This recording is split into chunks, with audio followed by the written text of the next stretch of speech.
that was what I did at the time, and I think it works rather than just sending CVs to all over the place.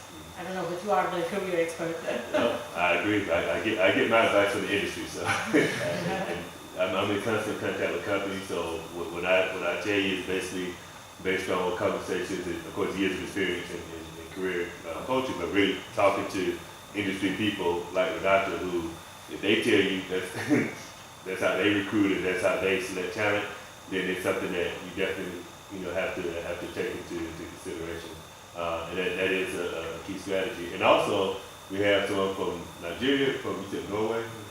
So, say for example, I always say contact your local embassy as well. In these countries, or whether you want to work in the U.S. or some other country outside of the where you're from. There's always, just like they have the UKTI here in Portugal. A lot of these embassies have a trade and investment division all over the world.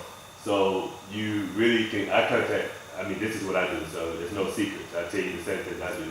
I contact several embassies all over the world. So I contact them and find out what companies they're, so for Norway, for example, they'll have a trade and investment, chamber of commerce division, and maybe I'm looking for Norwegian companies that are operating in, Spain.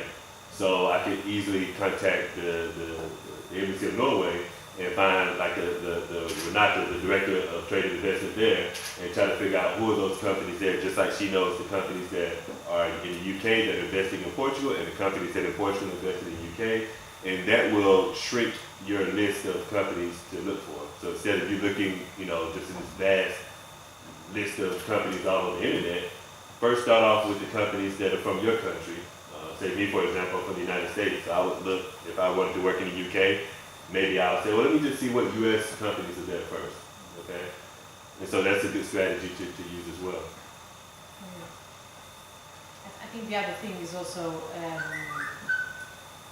I don't know on whether you always want to go abroad. You may wish to have some experience here as well. And Portugal is becoming a very interesting center for shared services.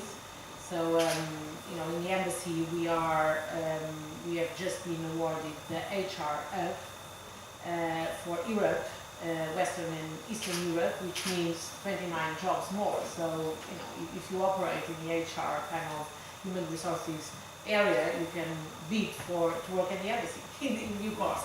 But also, there are many UK companies that are using Portugal for their shared services as well. Vodafone just announced a big team on the more on the engineering side. It's good because Portugal is also very well regarded there.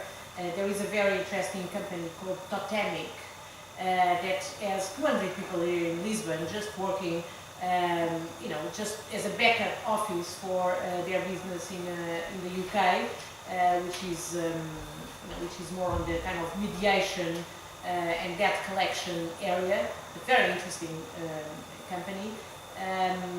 There are others that, for example, are looking at investing in the UK, in Portugal, that would also be potential kind of employers for you. But I agree, I think it's good to filter the ones that you want to work with and then make up your own case. Any other questions? And I have some. One of the questions I have, you touched on something earlier about the startup companies and the small and medium companies in the UK, and that's something I'm concentrating on. So for those of you who are interested in working with these growing startups, that's what a lot of the growth is right now. And so I'm kind of interested to know how many of you are interested in, or at least thinking about working for startups and starting your own company, because there's a lot of basically it's called Sirius.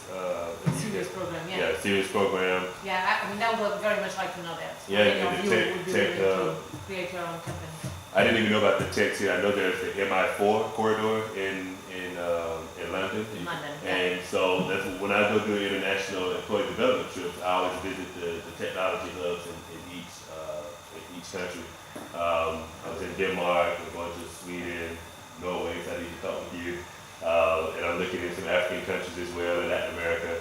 And Renata just posted about that Tech City is very interesting, so I definitely want to go visit.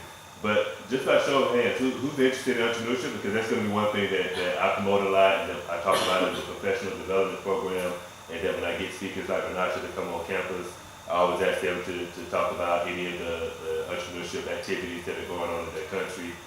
Renata will tell you there are a lot of entrepreneurship activities here in Portugal now. We started on Lisboa. Yeah. We have on campus Audax, and we have Tech Labs. I can't even name all the different initiatives. So, by show of hands, who's interested in entrepreneurship? Okay. That's cool. Okay. And that's typical. That's a good number. Because I think starting out, we're gonna have more presentations on this, so some people will change their minds later on and become interested. But I definitely encourage looking at that because that's where the most demand is right now for your skill set. You have these fast-growing small companies, and you're able to come in a lot of times with a high level of responsibility, just because you will be the HR department, for example. You will be the marketing manager, so it won't be you're coming in to be learning under somebody. They would say, no, you just graduated from college. You're the one that should have the latest in marketing, so and more versed in this new type of marketing, new type of media. So you would come in, and it would be more about your ideas and creativity that drive the growth of the company versus years of experience. Okay, so that's something I want you to think about and consider as you start planning for your career. Any other questions?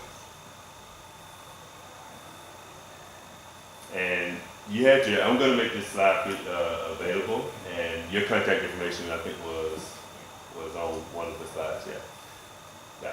So Renata she's gracious to answer any questions you may have, after the presentation, or if you have questions about UKTI or questions about the UK in terms of Portuguese companies there or British companies here. She'll be happy to answer. She may provide me with some information that I can provide you. But if there are no further questions, then let's give Renata another round of applause. Thank you.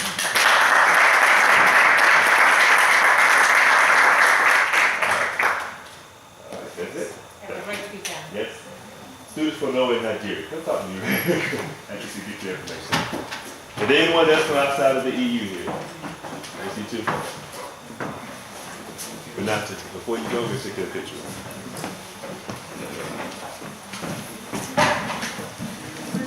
You got it, Judge.